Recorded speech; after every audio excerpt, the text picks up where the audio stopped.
На почеток,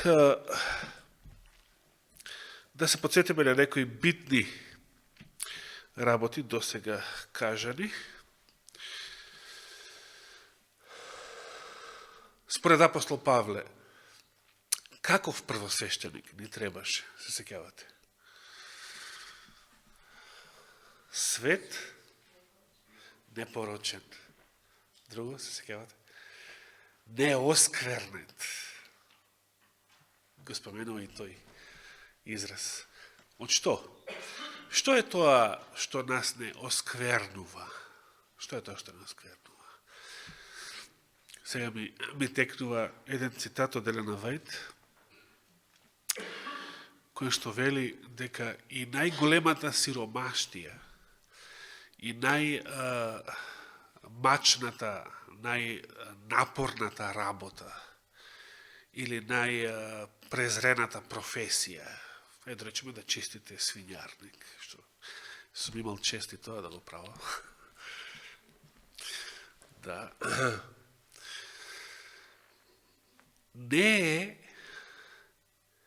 нешто што го понижува човекот. Туку што е тоа што го понижува? Гревот. Гревот го понижува човекот.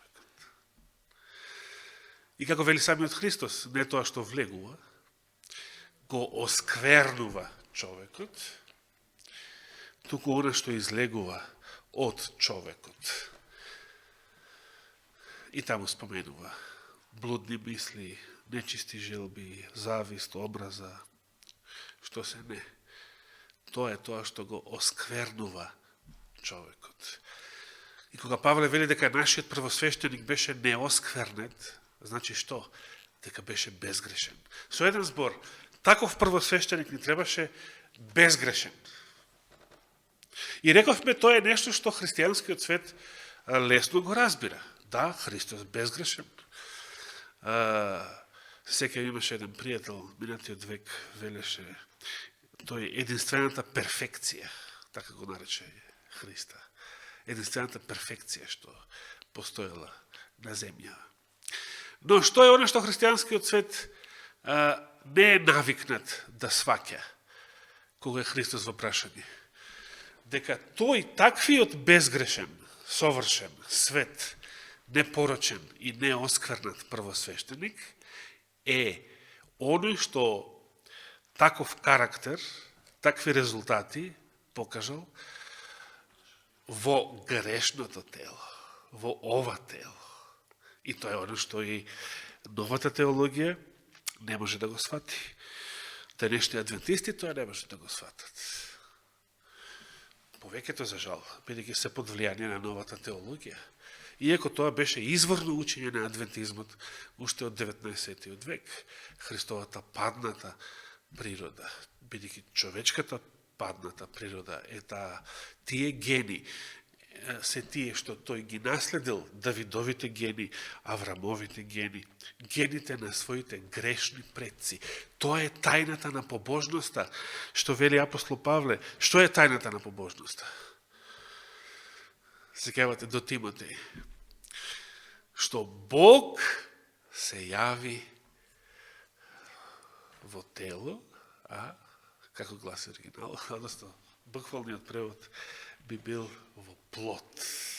Плот или грешното тело, тоа тоа значи смртно тело исто. Тоа што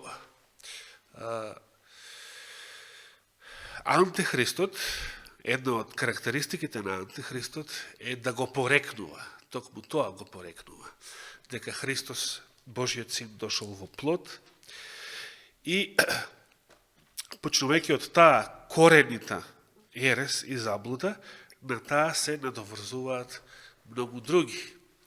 И рековме затоа што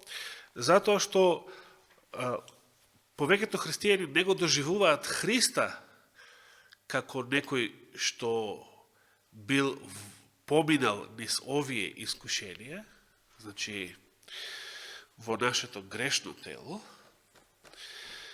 затоа и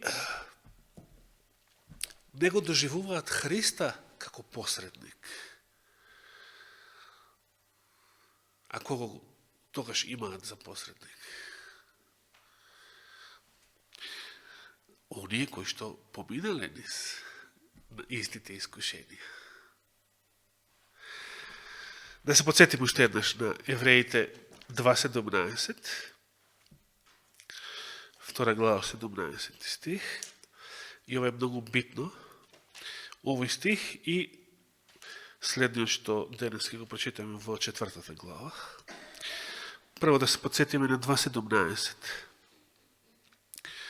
Затоа тој, Христос, мораше во се да личи на браќата, и тука да не заборавам уште еднаш, брат Борче ме подсети пред 2 саботи. Кои се браќата?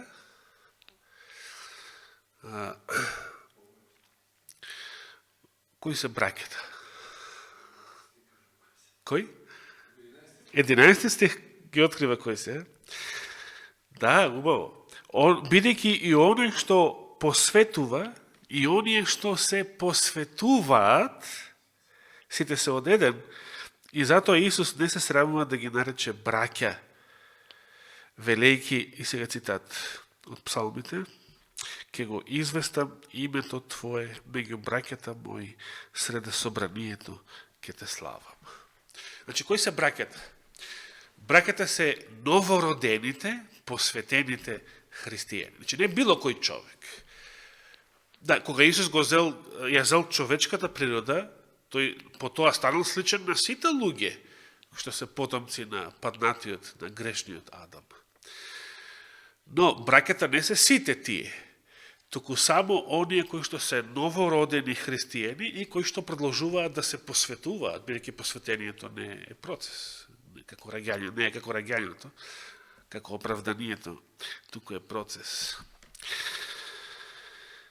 Само они што се посветуваат. Зошто? Бидејќи Христос беше таков. Христос беше цело време од старт посветен, цело време со Светиот Дух уште во утробата на мајка си, затоа вели ангелот на Марија дека тоа свето, она што е во тебе, во твојата утроба, е свето. Свето е не затоа што има поинаква природа, ниту Марија можела да му даде поинаква природа на Исуса од она што самата ја имала. И католичката црква, за да ја оправда првата ерес, исто така, вовела една друга ерес, науката за безгрешно зачнување на Богородица, на Дева Марија, за да може сега она, имајќи она безгрешна човечка природа, како е тоа, како па тоа било можно? Кога незините родители се исто како и било кои родители на оваа земја, за да имајќи она безгрешна човечка природа, може на Христа да му даде исто така некоја поинаква суперменска природа, која што е духот на антихристот. Значи, коренитата ерес, од која што потекнуваат многу други лажни учења. Бидејќи Христос беше ист како новородените христијани што се посветуваат, само што тој од раѓање е таков, со Светиот Дух, и се разбира, за разлика од сите нив, никогаш не сгрешил. И сега 17 стих, да го довршам. Затоа тој мораше во се да личи на браќата. Зошто мораше во се да личи на нив? Па да биде милостив и верен првосвещеник пред Бога. И тоа е многу битно. Значи, ако сум јас безгрешен супермен, а вие сте грешници, никакви прљави, можам ли јас да ви бидам посредник? Не. Каков ќе биде мојот однос према вас? Значи, јас сум безгрешен, неосквернет, и како се однесувам сега кон другие?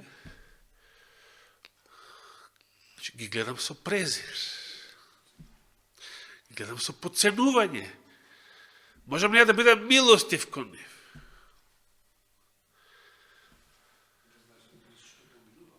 Значи, како прво, не знам ни како изгледа да се биде во нивна кожа, какви се нивните искушенија,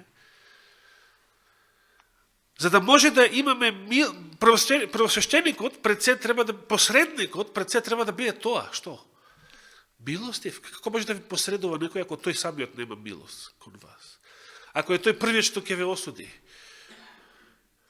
Ајде бе, тргни се од мене. Како му рекли фарисеите на слепородениот што Исус го исцелил во Јован 9 глава? Ајде бе, тргај се од тука целиот во гревови, полн во гревови, демек они се чистите. Целиот од глава до петици, што би рекле ние, исполнет со гревови, ти нас ќе ни држиш лекција. Ти нам ќе ни кажуваш. Кога самите грешници се склони, затоа што не го правим истиот греф што тие го прават. Не сум грешник во друго, или што би рекла Сенета, во мислите можеш да бидеш грешник. Или затоа што јас сум склон кон други гревови, не баш кон тие што некој ги прави, и како сум склон да ги третирам тие другите, со подценување, со презир, со недостиг на милост.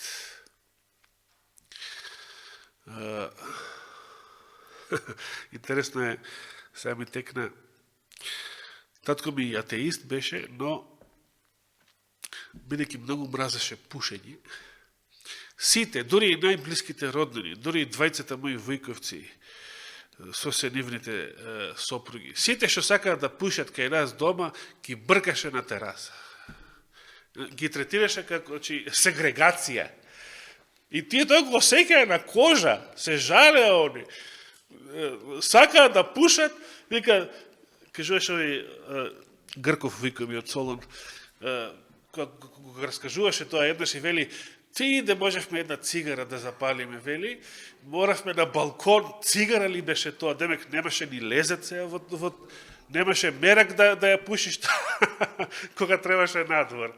Значи, некој што не бил пушач и мрази пушење, и мрази, да речеме, пушачи, нечистотија, смрдливци и така натаму, тоа е многу лесно да сватиме такво нешто, бидејќи самите знаеме како тоа изгледа, тој не може да нема милост кон нив.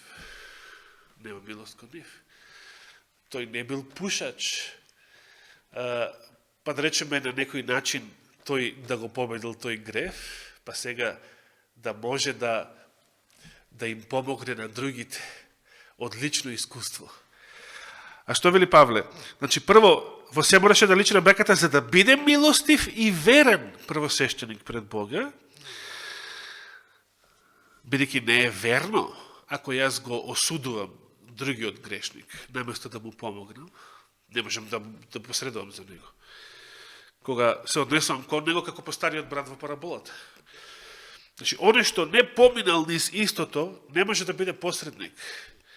Тој ќе се однесува како по стариот брат. Зошто? Бидејќи по стариот брат не беше блудник. По стариот брат не го развратил имотот на таткото. Се разбира, и Христос не го направил тоа. Меѓутоа, Христос поминал низ истите искушенија. Тука е разликата. Тоа е оно што и новата теологија не сака да го разбере. За да ги очисти гревовите на народот.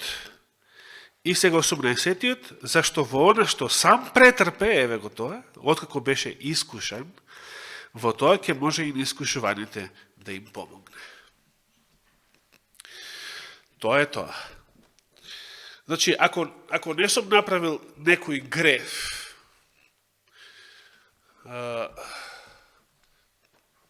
не мора да значи дека сум бил искушан и сум го победил тоа искушение, може би, затоа што никогаш не сум бил искушен.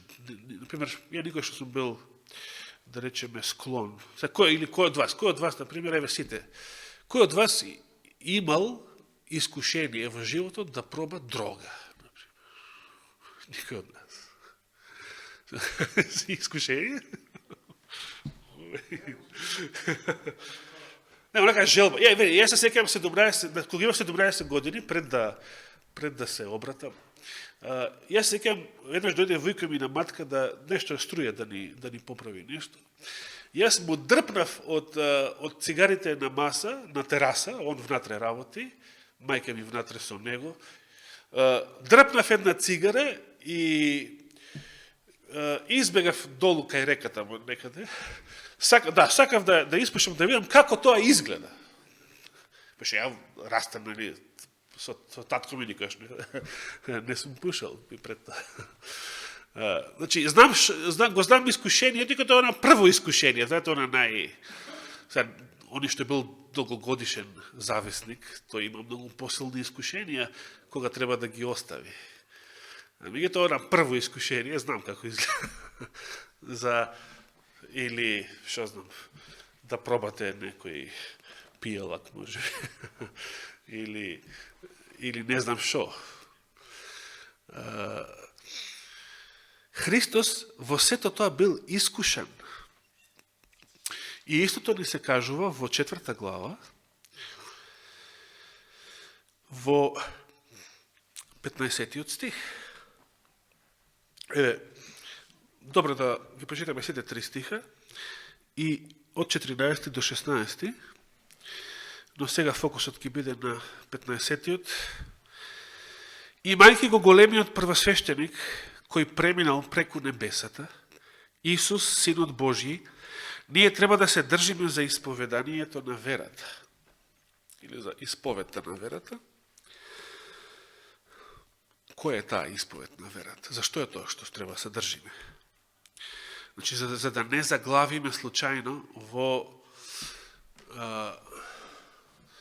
во лажната наука, во духот на антихристот.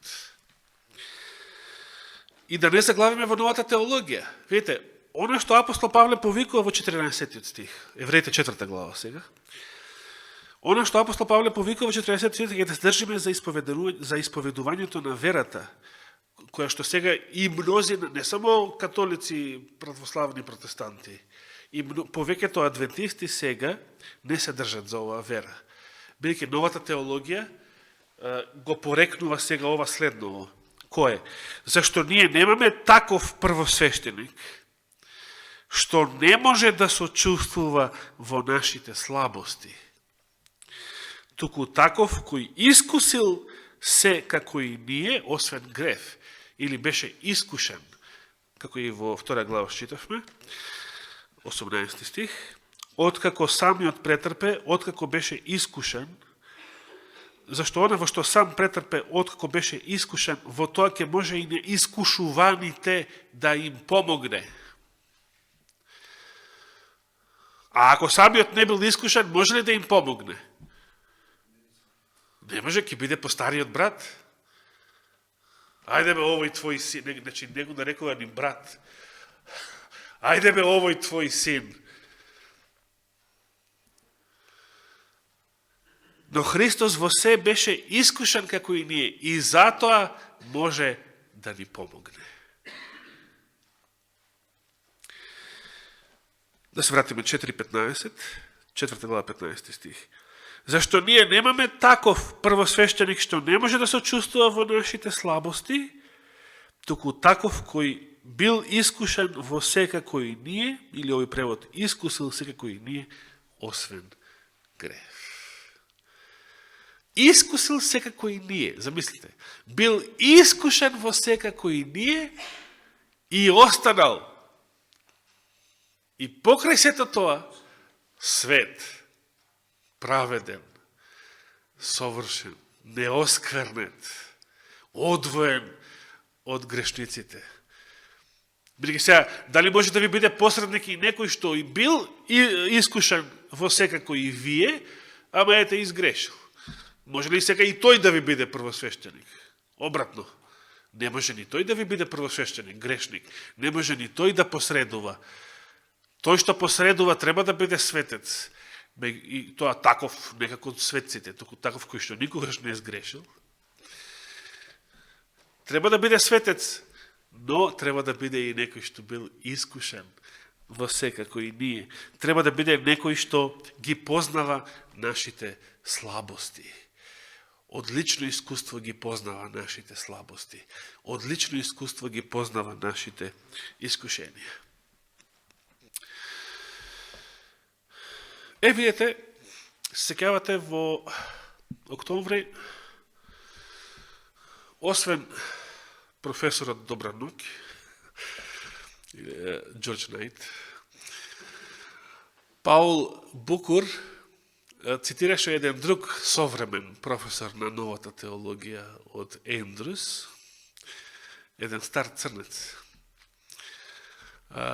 по име Рој Адамс. Мислам, не толку често, 2-3 пати мислам дека имаше и од него цитат. Рој Адамс некогаш порано го има споменато од ова место, иако сега не можам да се сетам каде го прочитав тоа на времето. Мислам дека беше во Стендишевите книги или во списанијата на Расел Стендиш, треба да проверам. Но го имав споменато на времето и го имав цитирано Рој Адамс како оној што, замислите, отворено кажал, и тоа опишува и во книга негова, отворено вели дека Христос не бил искушен во секако и ние. Толку спротивно, црно на бело, на оно што апостол Павле го тврди. Кому треба да веруваме? На професорот од Ендрус, кој што вели Исус не бил искушен во секако и ние, или на Библијата која што вели дека бил искушен во секако и ние, освен греф, се разбира. Сега, интересно е што Рој Адамс даде примери. Даде своје човечко филозофско мислење. Зошто? Сакам да ви го споменам овој пример, за да видите колку е плитка новата теологија. Ако има докторски титули, понекогаш тропаат глупости кои што се многу плитко умни.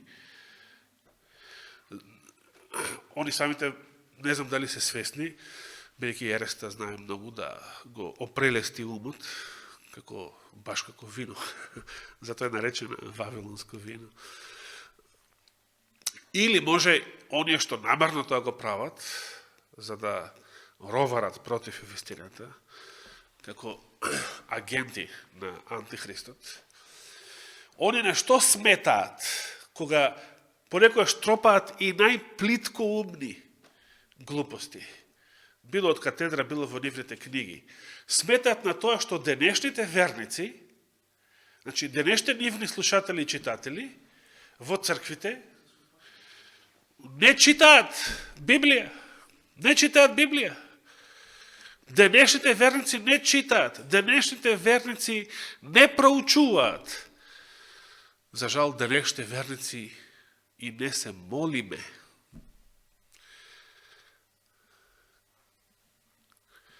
Како што треба и редовно, и секојдневно. Како Данијел, 3 пати на ден. Како Давид исто така, 3 пати на ден. И сега, на тоа смета секој лажен учител, на тоа смета, он може да тропне и нешто што е на најклимави нозе, нешто што најлесно може да се побие, но денешните верници ниту читаат, ниту може да им текне некој библиски стих, што не читаат, не проучуваат. Што правиме ние, денешните верници? Не читаме, не проучуваме, не се молиме. Што правиме? Зјапаме. Во мали или во големи екрани, денешните луѓе зјапаат. И сега, еве ги тие два аргумента, што ги кажа Рој Адамс.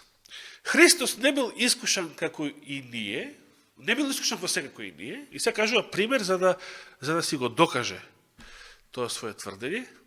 Кој беше првиот пример? Прво, Христос не бил жена и затоа немал специфични искушенија кои што ги имаат жените. Тоа е прво. Логично, нелогично. Он конкретно споменува некои работи, да не ги споменувам јас. Знаете на што се однесува. И второто што го спомена, Христос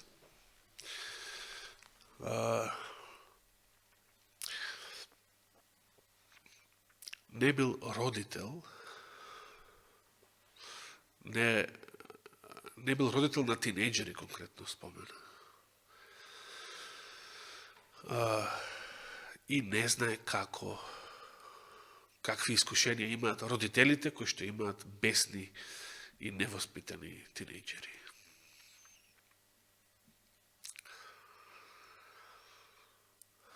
Примерот со жените беше конкретно спомена една тешка глупост. Не знаеш како е да имаш искушение, ако си бремена, па имаш искушение да го абортираш детето. Не сакам повеќе да коментирам, бидејќи тоа е веќе греф. И начините на кои што забременуваат повеќето такви случаеви се греф. Че тие се веќе зацапани во греф. Но ајде. И сега се поставува прашањето. Дали сега ова ви изгледа логично? Ви изгледа логично? Ови аргументи?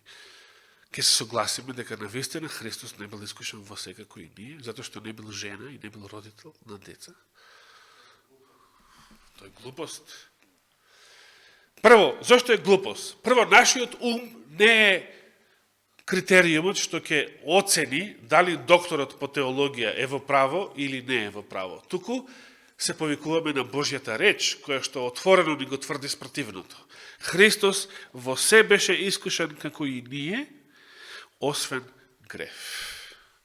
Освен во греф.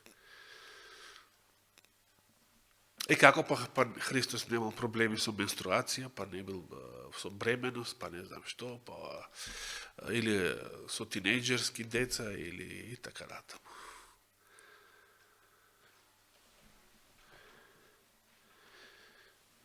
Освен ова што го прочитавме, отворено, Христос во се бил искушен како и ние, освен греф. Ако се вратиме на втората глава, што велеше таму апостол Павле, бидејќи во она што сам претрпе откако беше искушан, во тоа ќе може и на искушуваните да им помогне. Со други зборови, ако е точно дека Христос не бил искушан во секако и ние, затоа што не бил жена и затоа што не бил родител, тогаш тешко вам жените. Новата теологија има за вас не радосна, туку најжална вест, дека ниту една жена нема да се спаси. Сега, Рој Адамс може да протестира и да рече, ама јас не го реков тоа. Тоа произлегува. Ако Христос не бил искушан во секако и ти, не може тебе да ти помогне. Не може да биде твој посредник.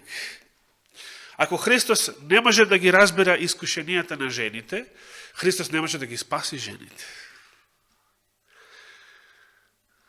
Ако Христос не може да посредува за родителите, ако не бил искушан во се како и било кој родител, повеќето верници низ историјата биле родители. Значи, повеќето верници низ историјата се изгубени, затоа што Христос не може да посредува за нив. Видите какви катастрофални последици произлегуваат од новата теологија. Од вакви тешки глупости, кои што на некого ќе му изгледаат, па стварно не бил жена, па стварно не бил родител, изгледаат логично, нели? Или, ако можеме да ги соединиме некако тие две гледишта, бидејќи Христос бил искушен во секако и ние, освен грев, тогаш според новата теологија произлегува да се биде жена е грев само по себе. Ако се родиш како женско, тоа е грев.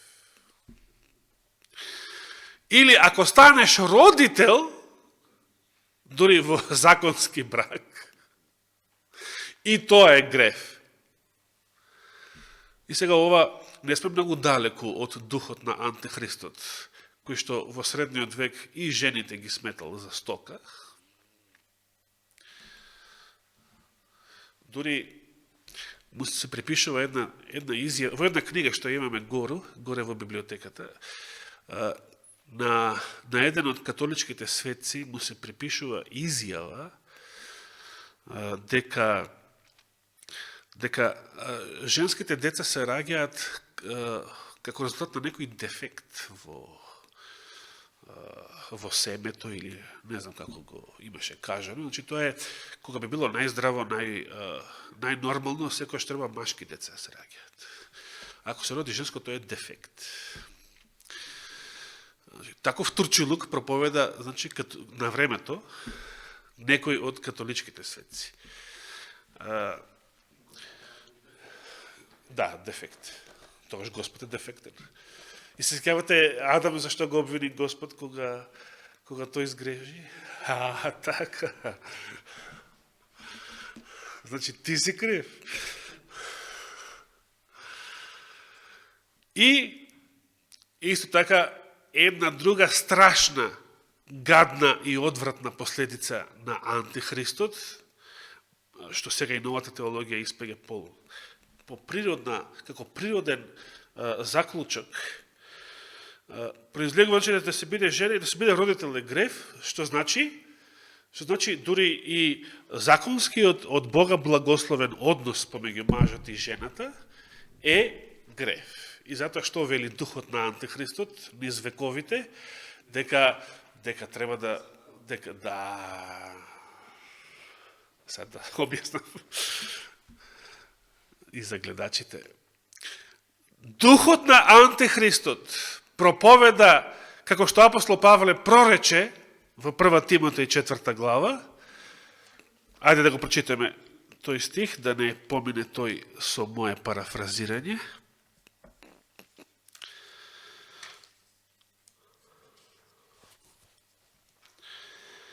Дека во последните денови ќе има што? 4 глава, почнуваме од првиот стих. 1 Тимотеј 4 глава, почнуваме од првиот стих.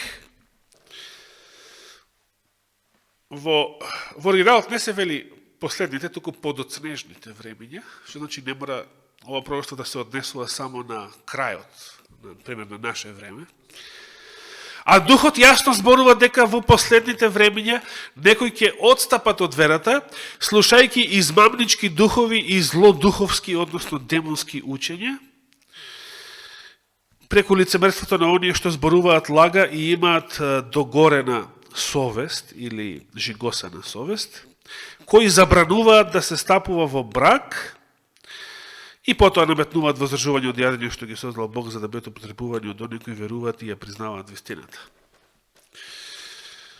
Како се ќе рече некој, па ниту католичката црква, ниту уште помалку православци, никој не забранувал од нив да се стапува во брак, не забранува, меѓутоа учат дека е подобро да се биде монах или монахиња, отколку да се стапи во брак. А сега некои конкретни ереси на кои што поточно се однесува ова, имало такви еретици во историјата. Гностиците беа такви, например. Тие и буквално и забранува стапување во брак. Значи, самото постои тоа, до ден денес, постои. Се инсистира на тоа дека е подобро да бидеш монах, монахиња, отколку да се ожениш, да се омажиш и така натаму.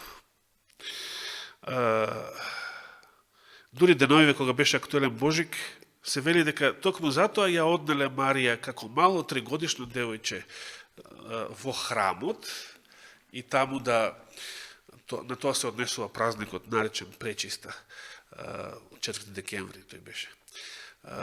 Кога Марија била мала, бидејќи била измолена од Бога, исто како пророкот Самуил, и незината мајка се викала Ана, како и мајката на пророкот Самуил, и имале ист проблем, биле нероткињи, и како и пророкот Самуил, и Марија била измолена од Бога. Всушност, родителите кога се молеле за дете, тие не се молеле сега дали машко или женско, но и тие ветиле, Господе, дај ни дете и од благодарност однапред ветеле ќе го посветиме на тебе, значи да служи во твојот храм, може би да стане и пророк како Самуил и така натаму, или свештеник и така натаму. Но се родило женско, значи Марија, и сега бидејќи сакале да си го одржат тоа ветување, и ја однале во храмот, и се вели, ја однале уште на многу мала возраст, 3 годишна возраст, и наводно таму растала Марија во Ерусалимскиот храм, заедно со пророчицата Ана, она која што се споменува при Христовото раѓање подоцна, само кога Христос родил, таа веќе била стара.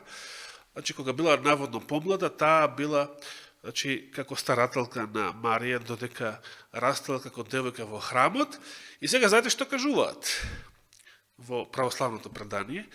Кажуваат дека кога веќе била на 15-16 годишна возраст, решиле што поскоро да ја омажат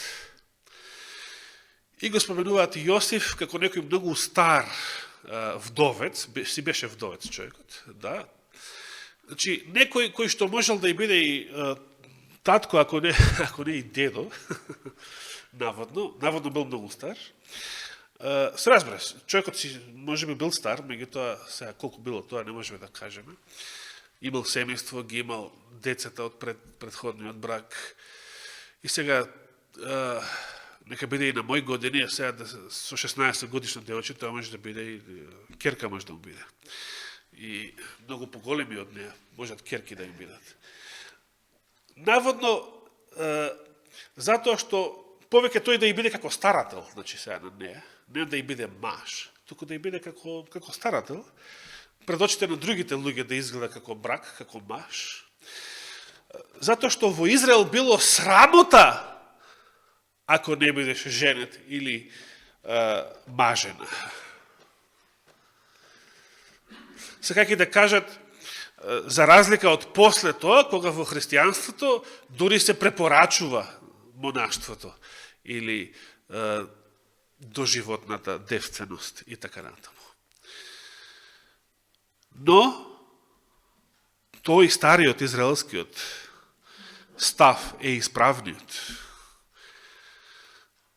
Човекот, Господ го создал и го благословил семејството. Не дека исклучоците од тоа правило се сами по себе грев, но дури ако се проповеда или се агитира нешто друго што не спаѓа во тој образец семејството, тогаш резултатот не е поголема светост, туку е беззаконие. Туку е поголемо зло, поголем неморал.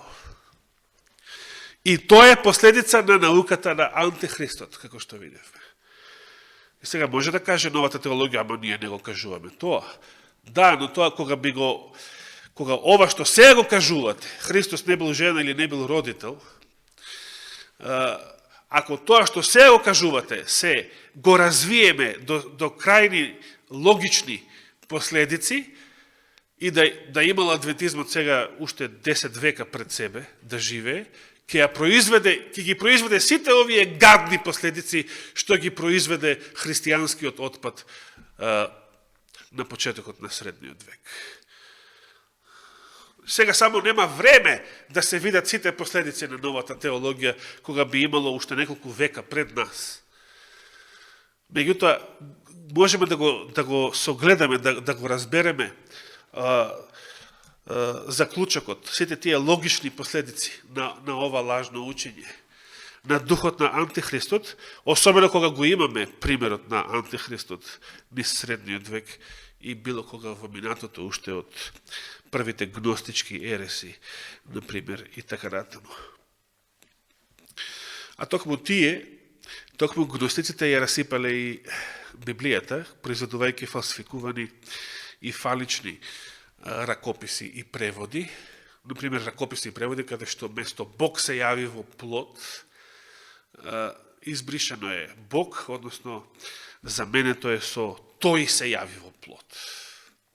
Сакајќи да речат Христос не е Бог, Зато и во јеховистичките библиски преводи се користат фаличните гностички верзии, односно ракописи на Новиот Завет, кај што се вели дека Христос не е Бог, или се заменува таа именка со тој, и плотта е заменета со тело. Значи, за да се порекнат двете вистини, дека Христос е Бог и дека Христос дошол во грешното тело. И од тие гностички ереси потекнува скоро 90% од заблудите на целото средновековно христијанство. Еве еден конкретен пример, знаете ли зошто, за разлика од православието, каде што забрането е да се пости во сабота, освен на големата сабота, пред Великден, во католицизмот саботата е редовно ден за пост. Знаете од каде потекнува тоа? Тоа потекнува од гностичката ерес, повторно од вториот век. Гностиците во сабота намерно постеле. Затоа што според нивното учење, материјалниот свет, за нив саботата е тажен ден, затоа што за нив е трагедија што Господ создал материјален свет, што значи создал тело. За нив телото е само по себе грев и нешто што не треба да постои, нешто што целиот материјален свет е сам по себе грешен и осквернет и нешто што не треба да постои, и затоа тие во саботата тажеле и постеле. За нив тоа било тажен ден. Катастрофа. Но денес како поинаку ја доживува саботата, да речеме и православниот свет. Саботата е ден за мртвите. Ден на покојниците. Веќе Христос бил мртов за време на големата сабота. И затоа во саботи се паѓаат задушници. 4 саботи во православната година. Секојаш саботата е нешто поврзано со мртвите и така натаму. Па според тоа, како би можел да доживува саботата некој кој што, ако бил научен и воспитан уште од дете, да речеме, така да ја доживува како ден на мртвите. Значи, тоа е нешто, ако не морбидно, нешто што нема радост во тоа. Значи, подобро беше да се биде атеист како нас, бидејќи саботата беше најсреќен ден. Да, неделата не беше толку среќна, бидејќи многу е близко до понеделник, премногу е близка до понеделник, не е толку радосен, но саботата ни беше најрадосен ден. Се разбирај, се сеќавам баба Љубица кажуваше дека Лазарева сабота многу се радувала кога ќе дошла Лазарева сабота. Не знам зашто, има некои саботи во православието кои што некои луѓе ги доживуваат како голем празник, како нешто свечено, но не секоја сабота, не саботата само по себе, како таква. Туку некои специјални само саботи. Денес, значи, новата теологија само затоа што нема многу време пред себе, толку многу векови, не може да ги развие овие сите логични последици до крај. Дури, значи, може би нема да доживееме сега некоја адвентичка црква или некој адвентичките проповедник на YouTube, да отворите, кај што отворено ќе проповеда, да не се празнува в саботен ден, да не се оди во сабота во црква, туку ајде сите во недела да почнеме и ние да празнуваме и да богослужение да имаме. Може би тоа нема да го доживеете. Такво нешто.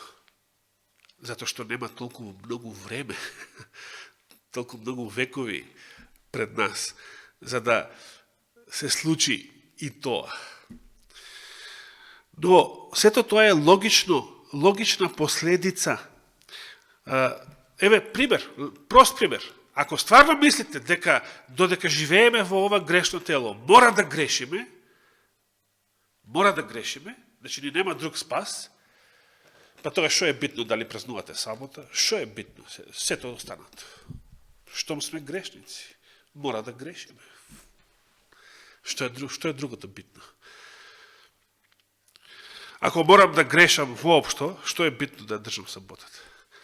Адвентизмот саботата ја представи како Божиот печат, што значи тесно ја поврза, науката за саботата е тесно поврзана со победата над гревот, со запечатувањето.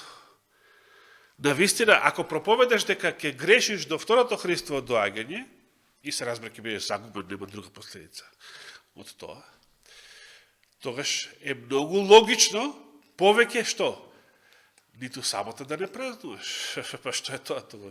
Саботата адвентистите ја започнале како да ја празнуваат затоа што е Божи печат, затоа што е тесно поврзана со победата над гревот, победата над секој грев, со запечатувањето, со подготовката последната генерација да живее на земјата без посредник, да може да живее на земјата без посредник, откако ќе започне Господовиот ден, односно ќе заврши милоста, па до буквално до денот на Христовото доаѓање и преобразбата на ова грешно тело во новото бесмртно и безгрешно тело, какво што самиот Исус го има после воскресението.